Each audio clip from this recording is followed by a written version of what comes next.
Lead me to the rock that's higher than I. Take away the sin that made me blind. Show me your way so I can see. I'm here for you, hear me, God. I thirst for you, hear me, God. Oh, Holy Spirit, oh, Holy Spirit, Holy Spirit, I wait on you. Oh, Holy Spirit, oh, Holy Spirit, Holy Spirit, I'm needing you.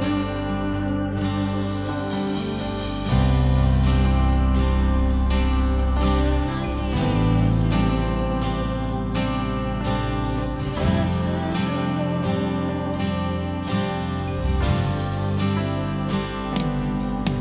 my soul yearns for you and no one else. Author and the finisher of faith, hope that overflows, it stills my mind.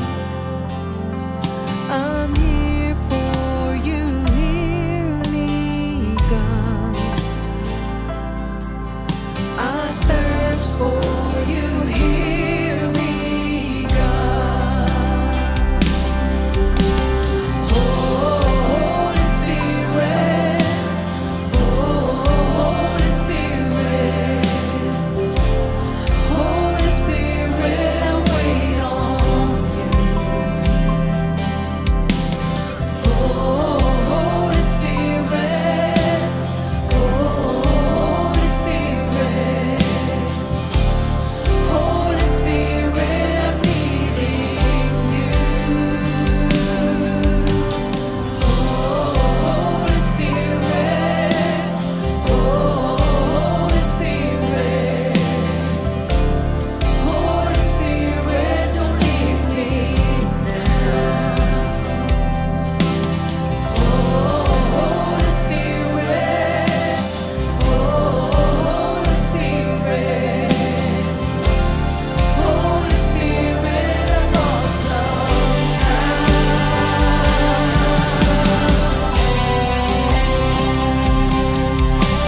Let's once more invite the presence of the Holy Ghost in our hearts. And fix whatever that needs to be fixed. Repair whatever is broken in our bodies, our souls, and spirits. He's all powerful. He's a God of comfort, the God who heals. Oh, we call upon you, Lord. Come down and fill me. Your healing power and touch me. Come down and see me through. Come, Holy Spirit, change me. Break chains so you can free me. Come down and see me through. Come down and fill me. Your healing power and touch me. Come down and see me through. Let the Holy Ghost minister upon you right now. Come, Holy Spirit, change me. Let the strength of the Holy Ghost touch you, heal you, fix you. Come down and see me through. Sing one more time. Sing, church, come down. Come down and fill me. Your healing power and touch me. Come down and see me through. Hindi ka pa bautismado ng Banal na Espiritu Santo. You ask of the Lord tonight. Change me, bring change.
Never imagined that you would come and save me.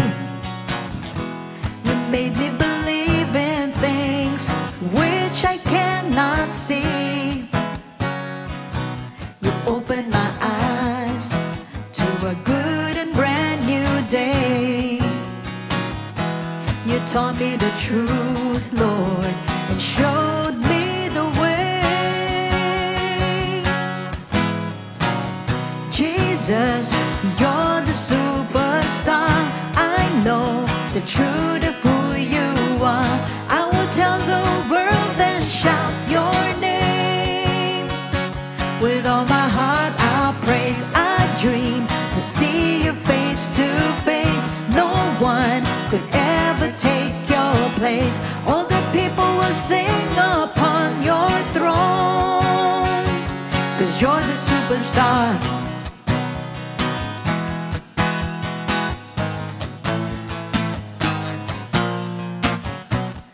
Never imagined that you would come and save me. You made me believe in things which I cannot see. You opened my eyes to a good and brand new day. You taught me the truth, Lord, and showed me the way. Jesus, you're the superstar. I know the truth of who you are. I will tell the world and shout your name. With all my heart I'll praise. I dream to see your face to face. No one could ever take your place. All the people will sing upon your throne, 'cause you're the superstar. Jesus, you're the superstar. I know the truth of who you are. I will tell the world and shout your name. With all my heart I'll praise. I dream to see your face to face. No one could ever take your place. All the people will sing upon your throne, 'cause you're the superstar.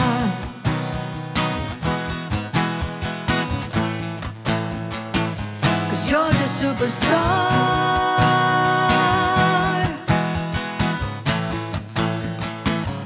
You're the superstar.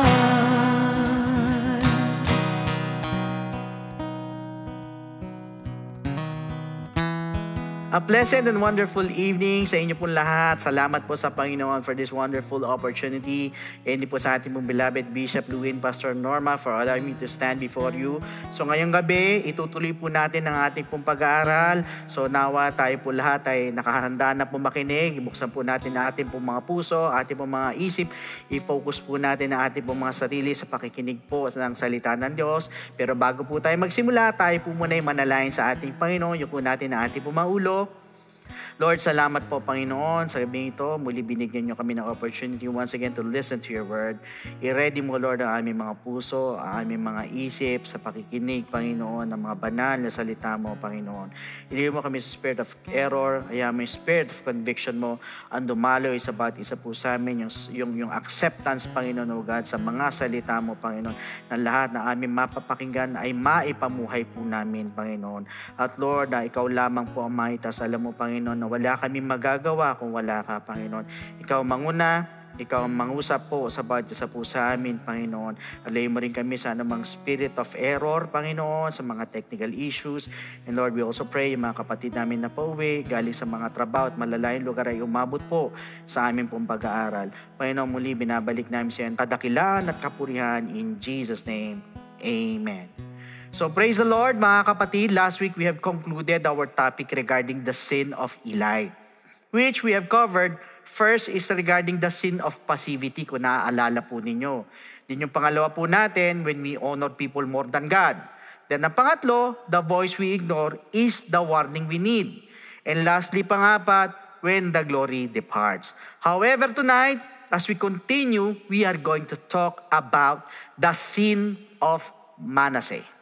So, pero bago po natin alamin kung ano po ang kanya po naging kasalanan, pag-aralan muna natin, sino po ba si Manasseh or who was Manasseh in the Bible? Ang sabi po sa 2 Kings chapter 18 verses 3 to 7, "And he did what was right in the sight of the Lord, according to all that his father David had done. He removed the high places and broke the sacred pillars, cut down the wooden image, and broke in pieces the bronze serpent that Moses had made. For until those days the children of Israel burned incense to it and called it Nehushtan. He trusted in the Lord God of Israel, so that after him was none like him among all the kings of Judah, nor who were before him. For he held fast to the Lord, he did not depart from following him, but kept his commandments, which the Lord had commanded Moses." Then verse 7, "The Lord was with him. He prospered wherever he went, and he rebelled against the king of Assyria and did not serve him." Si Manasseh po was the son of King Hezekiah, na isa po sa pinaka-righteous at reformist na hari sa kasaysayan po ng Judah. Si Hezekiah ang nag-lead po ng nationwide na spiritual reformation sa pamamagitan po ng pagtanggal po ng idolatry at yung pong pagre-restore ng totoong pagsamba sa templo. Siya po'y nagtiwala sa Diyos more than any king of Judah. So, nauna man sa kanya or kahit yung pong pagkatapos po niya, siya po'y umasa at humawak po sa ating Panginoon at sumunod po sa utos po ng ating Diyos. Gaya nga po ng sinabi po sa 2 Kings chapter 18 verses 5 to 6. Pero sa kabila ng pagiging matuwid ni Hezekiah, mga kapatid, the problem is, hindi po sumunod sa yapak po niya ang kanyang anak na si Manasseh. In which, nagpapakita po ng dalawang masakit na katotohanan. Ano po yun? Unang-una, a godly parent does not guarantee a godly child. Hindi po ibig sabihin na makadiyos po ang mga magulang ay magiging makadiyos na din po ang anak. Although mapalad po ang mga magulang kapag ang anak po nila ay sumusunod sa kanila pong yapak, lalo na po sa pagiging makadiyos. But unfortunately, hindi po lahat ng mga anak ay sumusunod sa yapak ng magulang. Either ang iba ay sumunod, maging maayos, pwede din maging masama, or mas malala pa kaysa sa magulang. Pangalawang katotohanan, spiritual legacy must be received, not merely inherited. So, ibig sabihin, hindi po basta-basta minamana lang. But rather, dapat ito po'y tinatanggap. However, pag sinabi po nating Manasseh, ang sabi po sa Genesis chapter 41 verse 51, Joseph called the name of the firstborn Manasseh. For God has made me forget all my toil and all my father's house. So it means causing to forget sa Hebreo po. Yung po kanyang pangalan ay originally po nagre-reflect po sa kagalakan po ni Joseph sa pagkalimot sa kanyang mga sorrows. So in contrast, yung pong buhay naman ni Manasseh ay nagdulot naman po sa bansa para kalimutan naman po ang Diyos. So naging hari po siya at the age of 12 years old. Ang sabi po sa 2 Kings chapter 21 verse 1, Manasseh was 12 years old when he became king. And he reigned 55 years in Jerusalem. Ganun po siya katagal ng hari. His mother's name was Hephzibah. So lumilitaw na siya po ay pinanganak during doon sa 15-year extension ng buhay ni Hezekiah in Isaiah chapter 38 verses 5 to 6. So yung pagsagot ng Diyos sa panalangin po ni Hezekiah ay maaring nagdulot po ng unforeseen consequences. Nag-pray si Hezekiah na extend ng Lord yung buhay niya eh. Na ganun ang gawin ng Diyos sa kanya eh. As his extended life, sa hindi po inaasahang pagkakataon, ay nag-produce po siya ng isang anak who would bring national disaster. Ano po ibig sabihin? Sometimes, the very things we beg God for may carry unforeseen consequences. Again, katulad po ng hiningi po ni Hezekiah na extended life. So moreover, a 12-year-old assuming royal power likely lacks spiritual maturity and discernment. So lumilitaw, hindi pa po talaga ready si Manasseh para mag-rule or maghari. Why? Dahil wala po siyang firm na spiritual grounding. Si Manasseh po was prone or madali pong ma-influensyan ng mga ungodly influence at political pressure. That means ang early rulership na walang mga matatalinong counselors or prophetic accountability ay maaaring magbukas po ng daan patungo sa kapahamakan ng buong bayan. So historically, ang pinaka-dominant po na global power sa panahon po ng kanyang paghahari ay yung pong Assyria. Nakilala po ito bilang sa kanila pong cruelty, sa idolatry, kilala po yan, ganyan po sa mga occult practices. At ang Judah naman po ay isa pong vassal state na nasa ilalim po na influensya ng Assyria. Kaya most likely, inadapt po ni Manasseh yung pong kanilang religious systems para makakuha ng pabor at iwasan ang conflict. So more often than not, the pressure to conform politically often led kings para mag-compromise spiritually.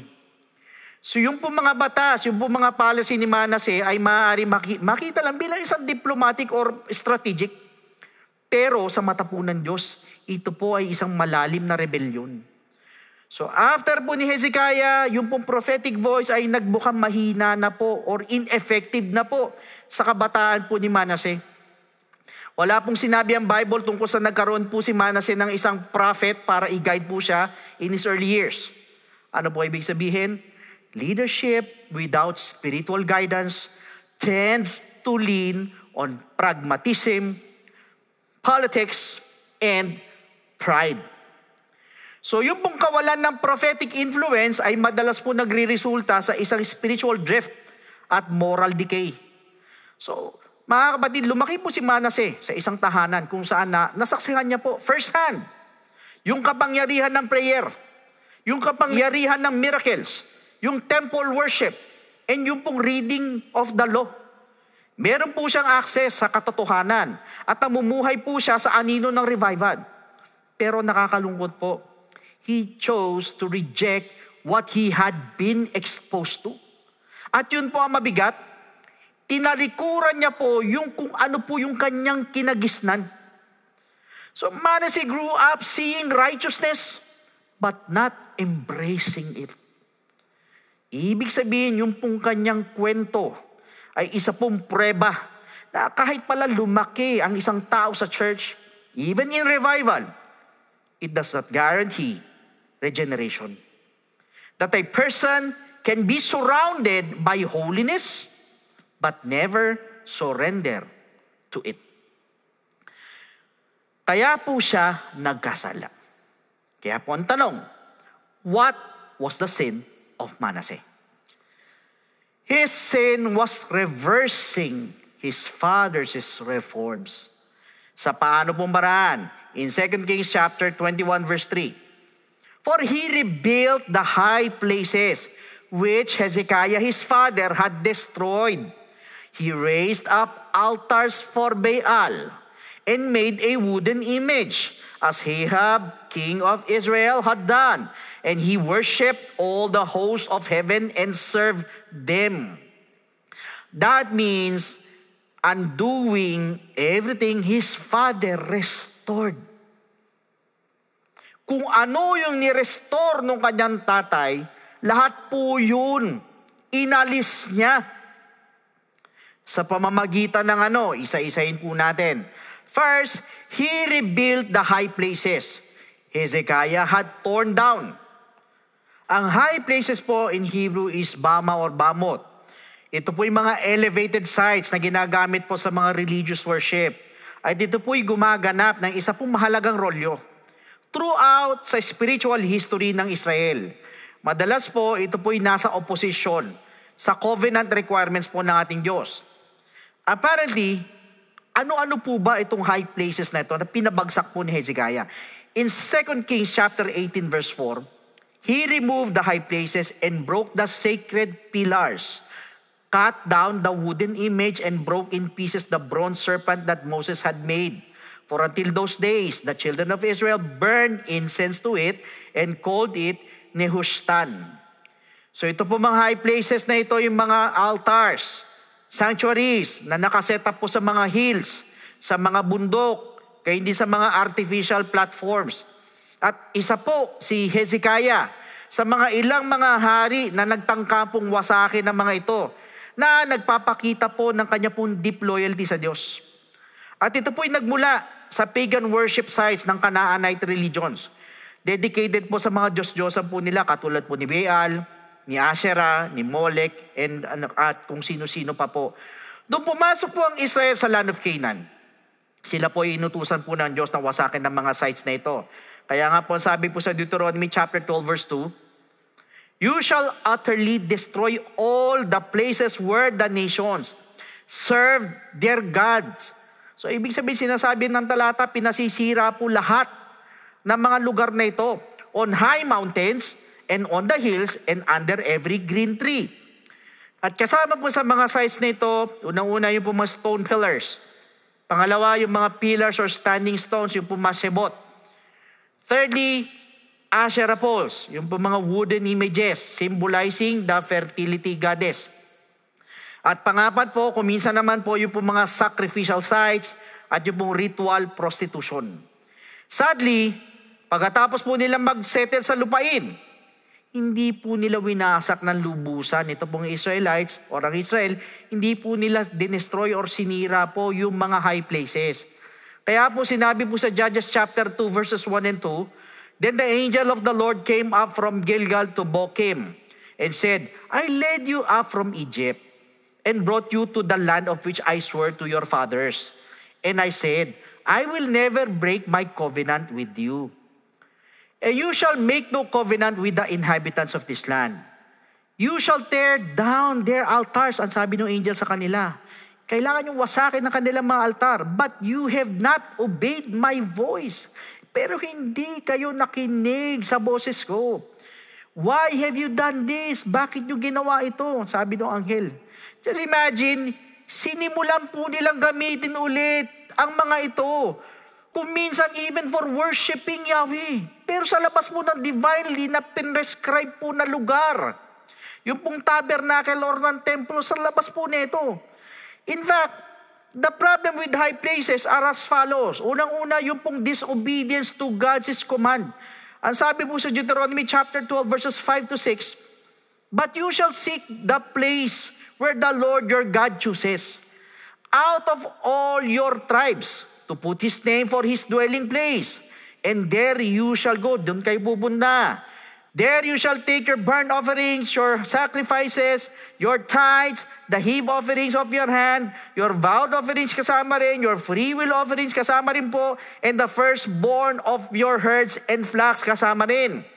So gayon din po sa 1 Kings chapter 8. So dito po mga kapatid, pumili po ang Diyos sa isa pong centralized na lugar para sa pagsamba. Una po yung tabernacle, sumunod po yung templo sa Jerusalem. Pero yung pong pagsamba sa high places na ito, kahit na ito po'y pagsamba na direkta po sa Diyos, it was unauthorized. Ano po ibig sabihin?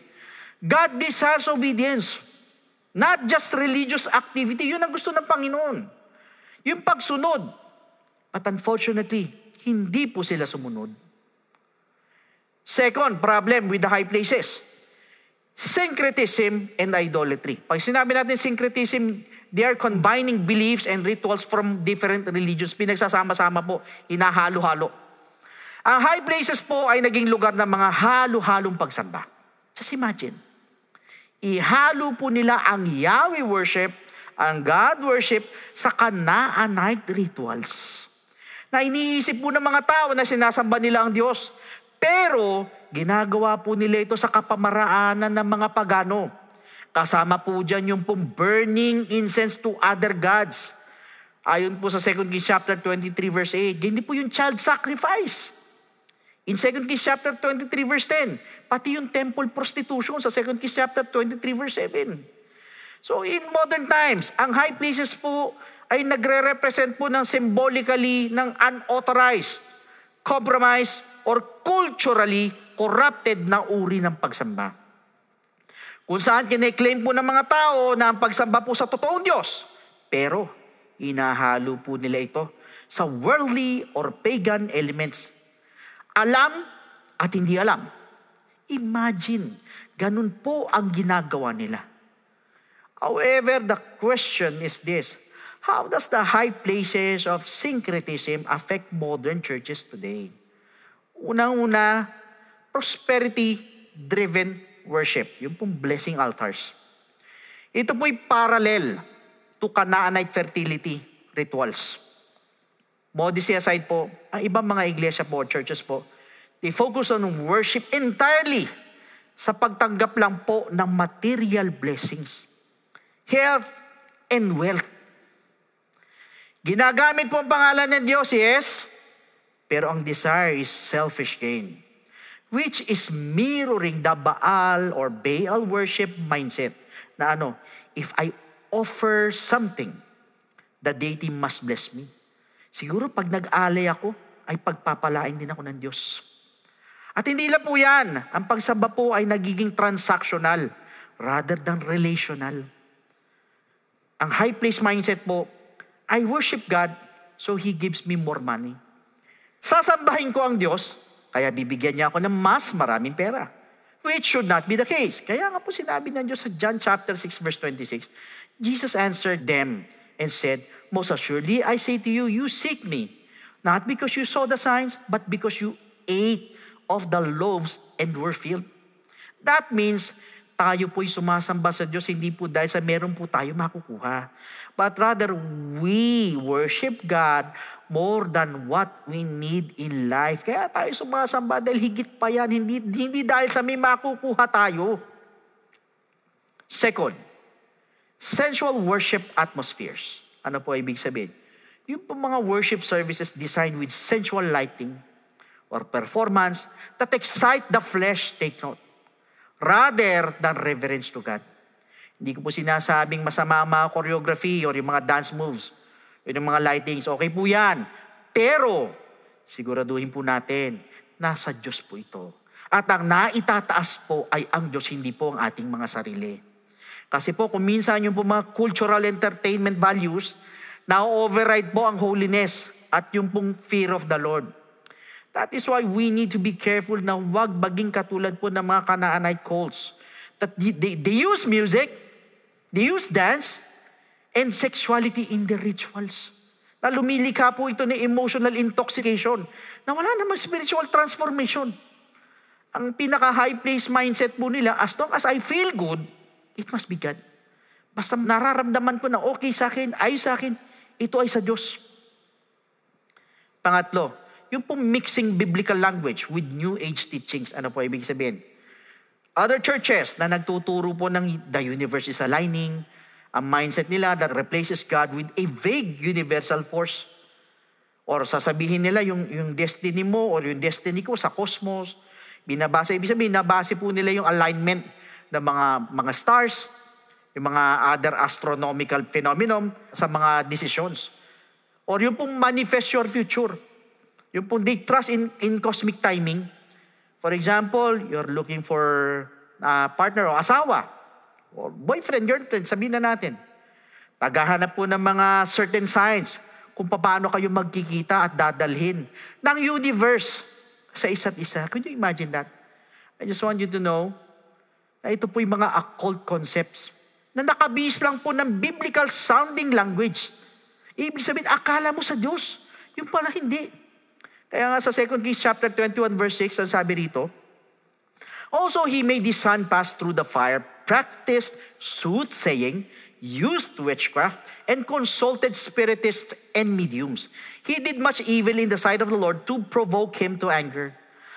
Ang Israel po blended Yahweh worship sa astrology at spiritism, in which ang ibang mananampalataya mix the scripture with mysticism.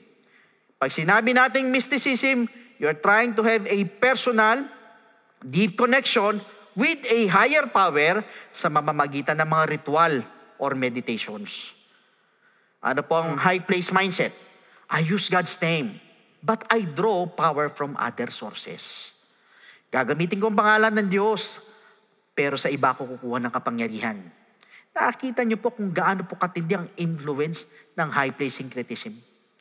Pangapat, tolerance of idols in the heart. Ay iba po mga tao, magtataas ng kamay, magpe-praise and worship, pero nananatili pong ayaw magsisi or ayaw mag-repent pagdating sa sexual immorality, ay iba sa materialism, ay iba sa bitterness and pride or sa kasalanan. Nakatulad po ng Israel in the Ezekiel chapter 23 verses 38 to 39, moreover, they have done this to me. They have defiled my sanctuary on the same day and profaned my Sabbaths. For after they had slain their children for their idols, on the same day they came into my sanctuary to profane it. And indeed, thus they have done in the midst of my house. So they worship on the Sabbath and run after idols the rest of the week. High priest mindset, I give God a portion of my worship, but I keep control of the rest. Ibibigay yung konting parte sa Diyos sa pagsamba ko, pero ako nang bahala sa iba.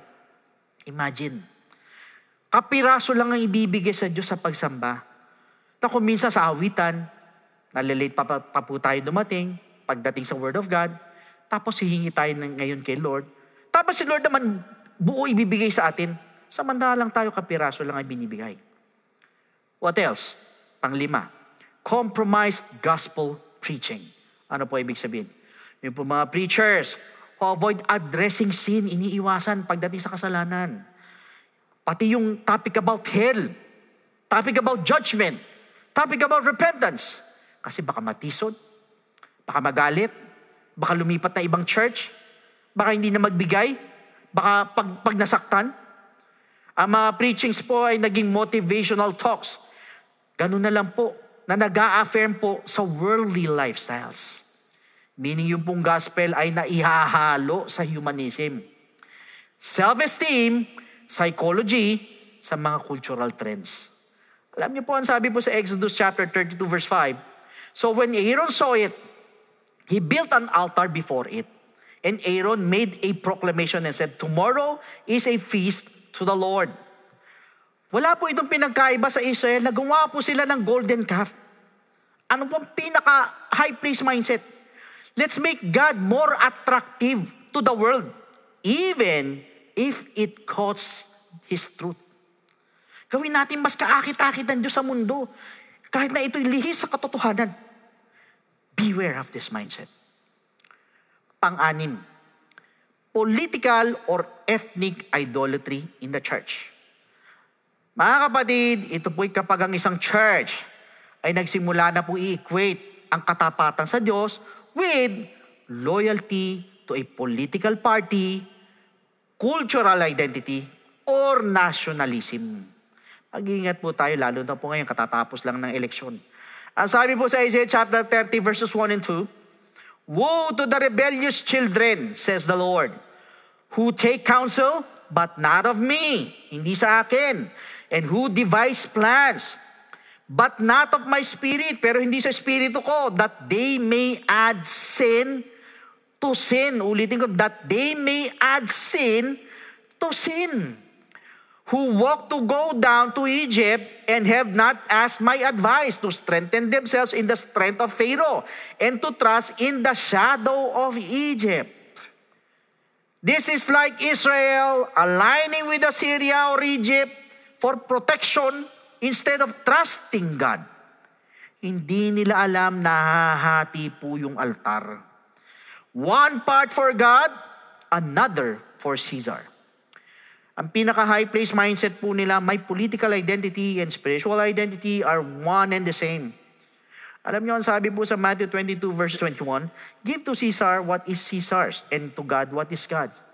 That means hindi po pwede talaga na pagsamahin po ang spiritual at political or ang church ang state. Hindi pwede.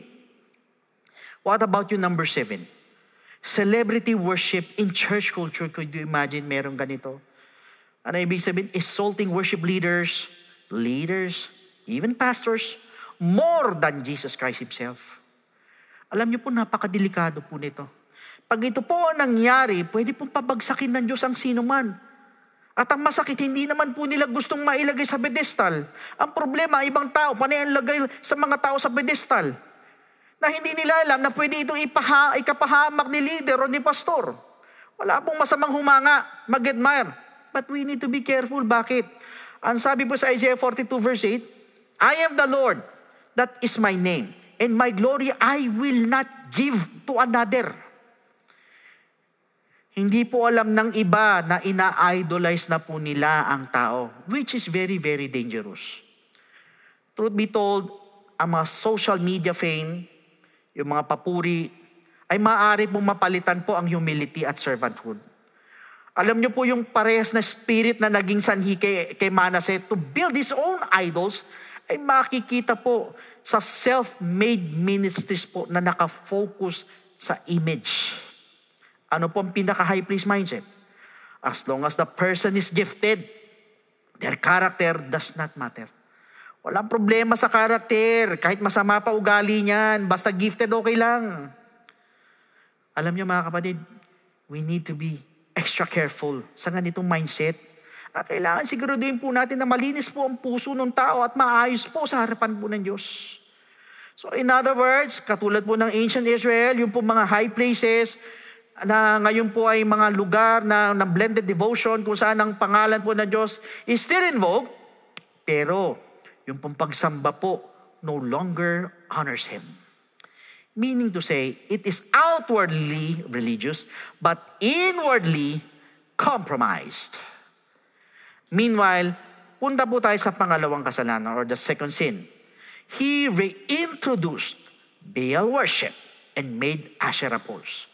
Just imagine, yung tinanggal ng kanyang tatay ay ibinalik niya. Binalik niya. Sumamba po silang muli sa Diyos-Diyosan. Ganun po ginawa ni Manasseh. Ganun po katindi ang ginawa niya. Yung pinaghirapan ng tatay niyang alisin, binalik niya. Third sin, he went further than his father's predecessors in embracing foreign and demonic worship systems. Ano ibig sabihin?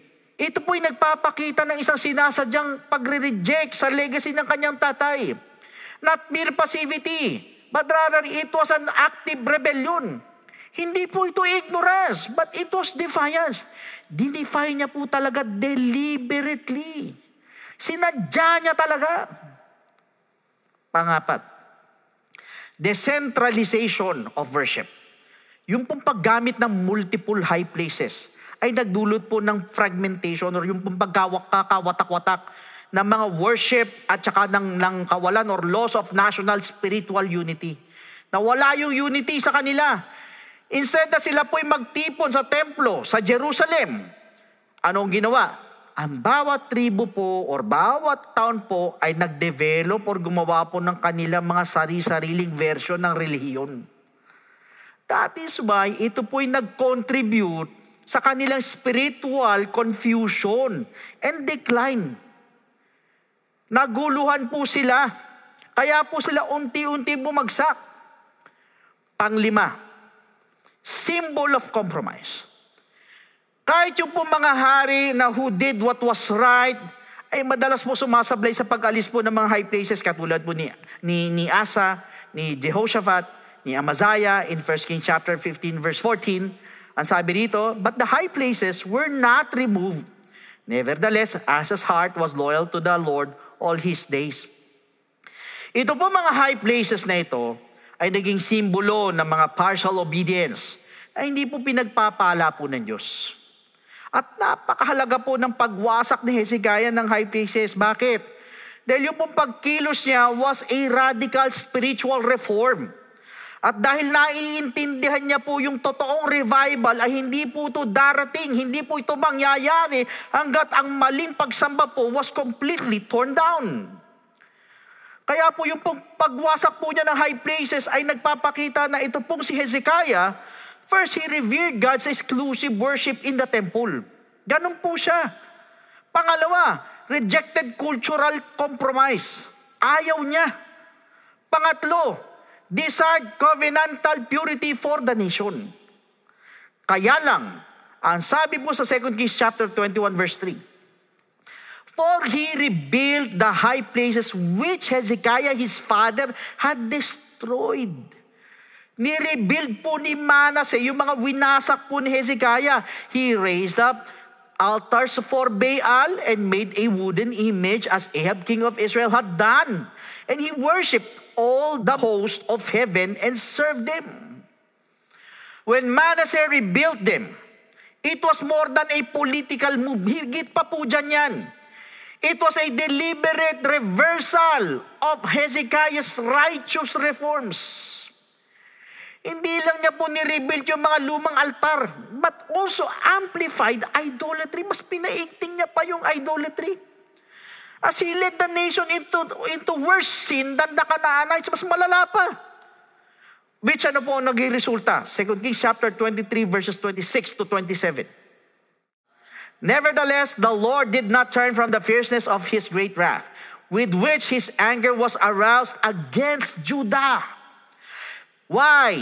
Because of all the provocations with which Manasseh had provoked him. Pinrovoked siya ni Manasseh. And the Lord said, I will also remove Judah from my sight. Aalisin ko ang Judah sa harapan ko. As I have removed Israel, katulad ng Israel, and will cast off this city, Jerusalem, which I have chosen, and the house of which I said, my name shall be there. Yung kanya po mga ginawa ni Manasseh provoked the Lord to anger. At ang naging pangunahing dahilan of Judah's eventual exile. Sa panahon po natin, pag sinabing high places, it represents any place in the heart or life where God's authority is rivaled or replaced. Katulad po ng yung mga secret sins na pinoproteksyonan natin rather than destroying it. Yung mga compromises in worship or pagdating sa doktrina. What about the traditions or yung mga habits? We justify kahit na ito'y laban sa salita ng Diyos. At sa pagkakataon pong ito, kung mapupuna po ninyo, ano po naging possible na contributing factors? O bakit po ginawa ni Manasseh ang mga bagay na ito? Perhaps yung pong resentment or yung misunderstanding ng kanyang ama sa pagiging strict devotion sa Diyos? O yung pong kakulangan po ng personal na discipleship sa kabila ng public revival. Pwede din pong yung impluensya ng mga ungodly advisors or mga palace officials na nananatiling tapat sa idolatrous traditions. O yung pong sobrang pagtutuwid mula sa spiritual upbringing na kulang po ng personal application or relational depth. Or worse is, possibly, spoiled as the king's only son. Spoiled po si Manasseh. Kaya siguro nagkaganito siya. After ito po si Hezekiah, miraculously was healed. Alam niyo mga kapatid, lahat pong ito are all speculations, are all assumptions based sa context. Pero sila po ay nagsisilbi bilang mga modern parallels. Katulad po ng mga bata na pinalaki po sa malalakas ng mga religious homes, na kung minsan na nagre-rebelde pag ang pananampalataya ay hindi relational. Yung mga batas o yung mga rules na walang relationship can breed rebellion. Pero ang isa pong posible na dahilan kung bakit po nagkaganito si Manasseh was he never had a personal fear of God. Wala po. As proximity insulated him from reverence. Hindi po siya nagkaroon ng personal na pagkakakilanlan at takot sa Diyos. Dahil sa sobrang lapit po niya at pamilyar na po niya sa mga banal na bagay, na naging manhid na po siya sa tunay na paggalang. Sa panahon po natin, katulad po ng mga ibang churches o yung mga bata, kabataan, church kids, they know the right words, but not the right spirit. Alam yung tamang salita, pati nga mga Bible verses, pero wala naman sa tamang espiritu. Otherwise, yung mga over-familiarity with Scripture, but no repentance. Kabisado ang Bible from cover to cover, pero hindi naman marunong humingi ng tawad sa Diyos. Pag nagkakasala or verses, hindi po talaga nag-repent ever since. Last yung iba naman, are leading worship while living in rebellion. So therefore, unpossessed proximity produces pride and rebellion. Yung pong pagiging malapit sa church, being in the ministry, but not to the Spirit of God, ay nagiging dahilan po ng kayabangan, entitlement, at emptiness when it comes to reverence.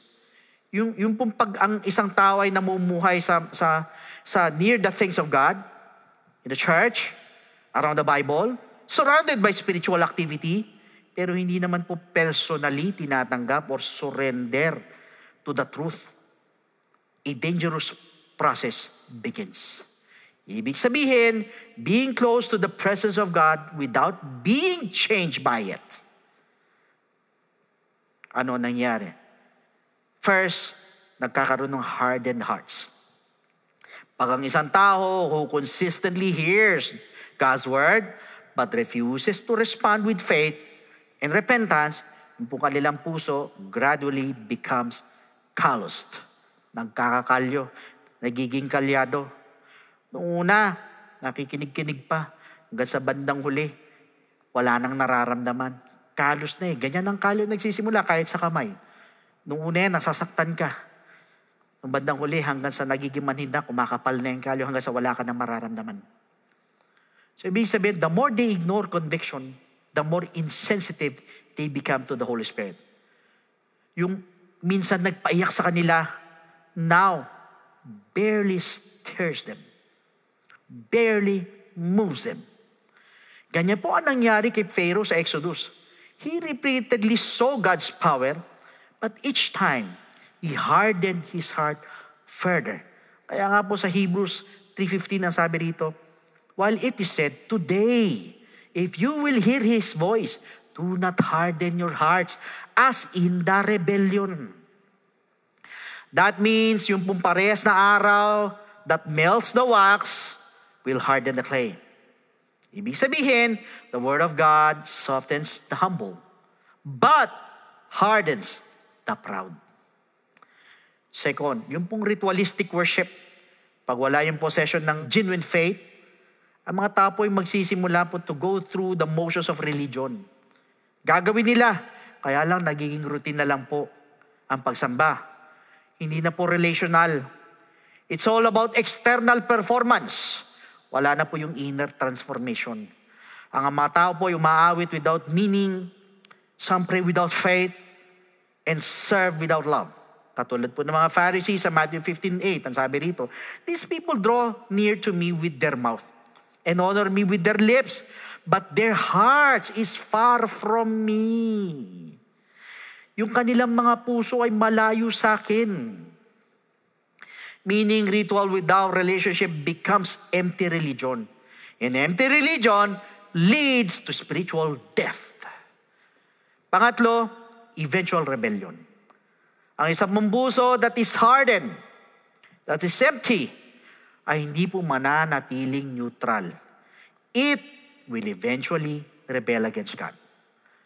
Maaaring yung mga tao who once served in the ministry can end up despising the very truth that they once heard, that they once loved. At ito po yung nangyari kay Manasseh. He's raised in revival, yet he reversed everything righteous. Madalas po, ang rebellion po, hindi po basta-basta sumasabog.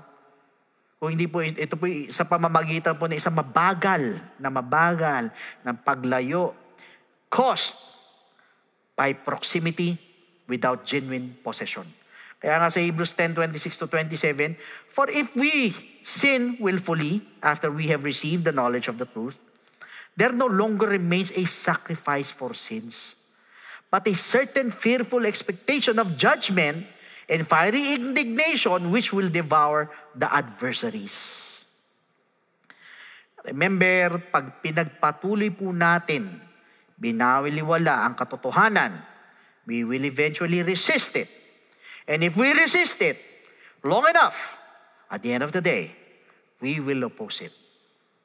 Therefore, proximity without possession creates a spiritual illusion. Yung po bang pakiramdam mo, malapit ka sa Diyos, but are still far from Him. Malayo pa rin pala, kala mo lang malapit ka.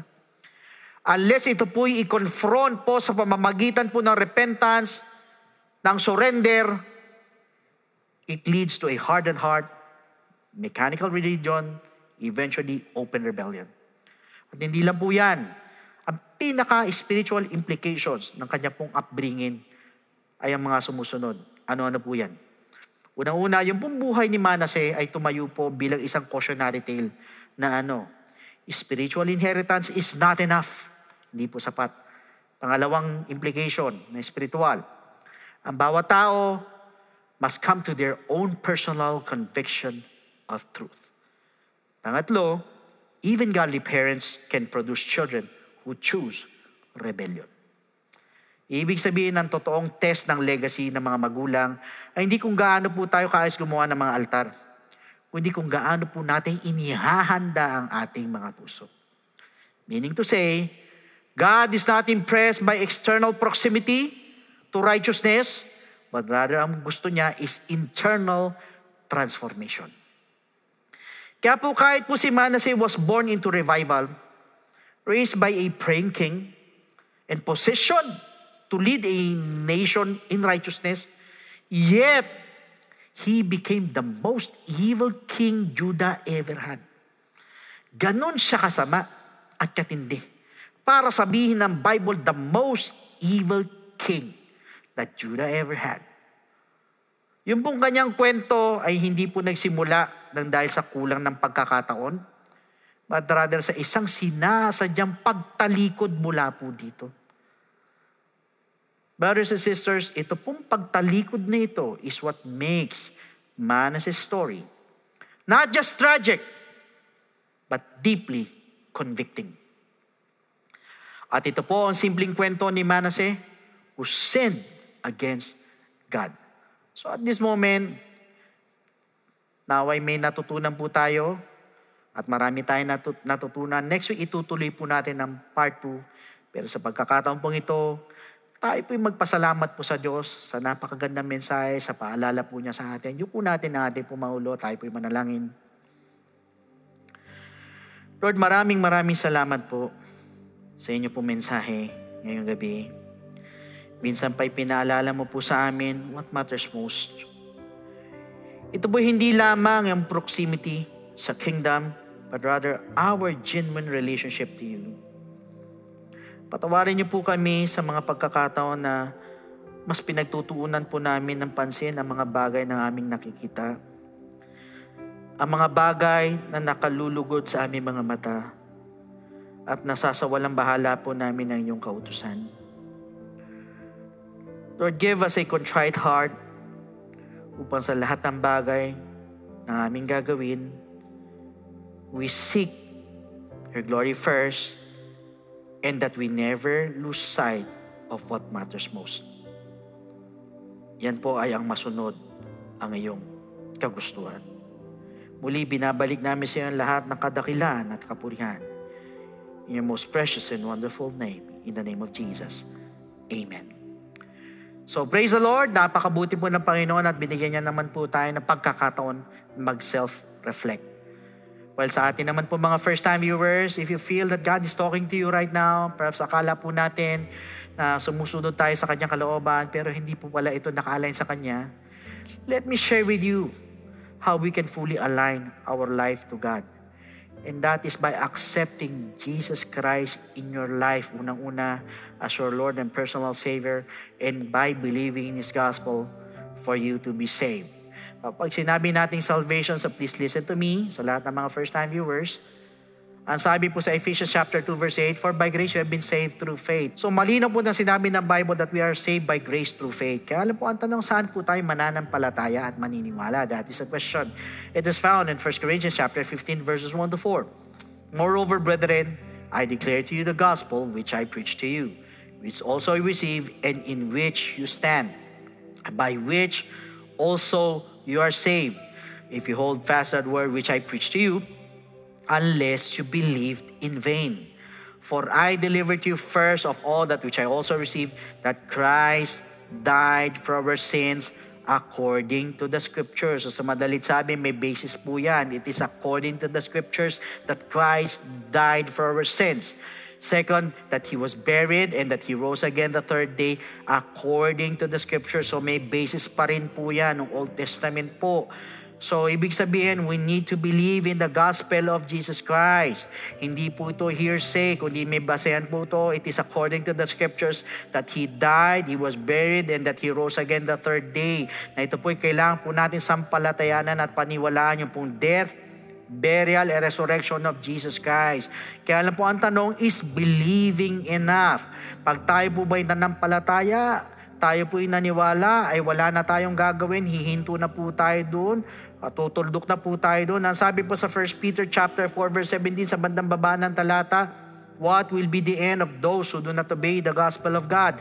Ano daw ang katatapusan o dulo doon sa hindi sumunod sa gospel ng ating Panginoon? So sa madalit sabi, the gospel of Christ must be obeyed. Pag tayo nanampalataya, tayo naniwala, kailangan lakipan po natin ng pagsunod. Hindi po tayo matatapos sa believing, but rather we need to obey the gospel of Jesus Christ. Sa paano pong paraan? In the book of Acts chapter 2 verse 38, then Peter said to them, repent and let every one of you be baptized in the name of Jesus Christ. Ulitin ko, be baptized in the name of Jesus Christ. Hindi kung kaninong pangalan, kundi sa pangalan ng Panginoong Jesucristo, for the remission of sins, and you shall receive the gift of the Holy Spirit. Now, first is repentance. Tayo po magsisisi po ng ating po mga kasalanan. We're going to ask for forgiveness.